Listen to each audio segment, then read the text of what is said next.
Parler de l'islam et du Coran, c'est immanquablement citer l'Évangile, afin de comprendre que la vérité est une et qu'il suffit de la rechercher et de vouloir la reconnaître. Dans le Coran, sourate 2, verset 256, Dieu a dit « La vérité s'est distinguée de l'erreur ». Et sourate 17, verset 81, et dit « La vérité est venue et l'erreur a disparu, car l'erreur est destinée à disparaître ». Nous allons aujourd'hui aborder un passage de l'Évangile qui n'est pas cité habituellement. Pourtant, c'est un passage d'une importance capitale, d'autant plus que c'est Jésus lui-même qui parle, paix de Dieu sur lui.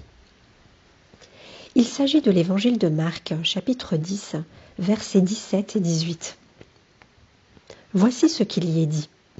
Comme Jésus se mettait en chemin, un homme accourut, et se jetant à genoux devant lui, « Bon maître, lui demanda-t-il, que dois-je faire pour hériter la vie éternelle ?»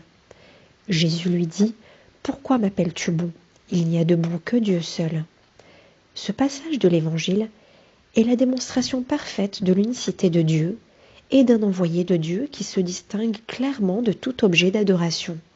Jésus, paix de Dieu sur lui, dit « Pourquoi m'appelles-tu bon ? Il n'y a de bon que Dieu seul. » Jésus, paix de Dieu sur lui, dit à cet homme que le seul qui mérite d'être appelé bon est Dieu, et comme il n'est pas Dieu, il ne doit pas l'appeler ainsi. Dans cette phrase, il n'y a de bon que Dieu seul, tout musulman reconnaîtra l'exactitude de cette parole. En effet, la récitation de l'attestation de foi qui fait entrer dans l'islam une personne est « il n'y a de Dieu que Dieu ». Et un des noms de Dieu est le bon, en arabe « el-Bari ». Voici comment un musulman distingue un passage de l'Évangile qui n'a pas été modifié d'un autre passage qui a été rajouté afin de diviniser Jésus, paix de Dieu sur lui.